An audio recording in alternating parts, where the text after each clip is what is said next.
অপরাধ বহু রকমের আছে বাবা, 64 প্রকারের অপরাধ।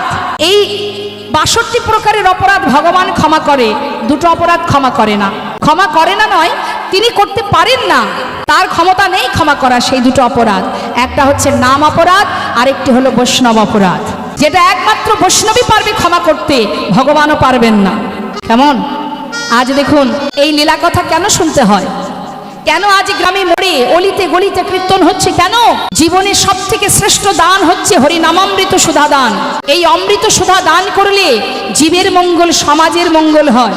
তাই এই যে সুন্দর হরিবাসরে এই যে এত সুন্দর কীর্তন হচ্ছে, কৃষ্ণ কথা আলোচনা হচ্ছে, এর ভিতরে থেকে একটা কথাও যদি তোমার হৃদয়গম হয়, যদি তোমার হৃদয় মন্দিরে প্রবেশ করে, যদি একবার তোমার হৃদয় মাঝে কৃষ্ণ প্রেম জেগে ওঠে, তাহলে তোমার ভুল পথ, খারাপ পথ থেকে, অন্ধকার থেকে তুমি আলোর প্রকাশ পাবে। নিতাই গৌর হরিবোল হরিবোল। তাই আর নয়, আর কথা নয়, সময় গেলে পাবে না। সময় তুলবি যদি ছানা মাখন, কালে তল শিশুকালে কৃষ্ণ ভজন, বৃদ্ধতে ভজনেতে বাধাই গণ্ড।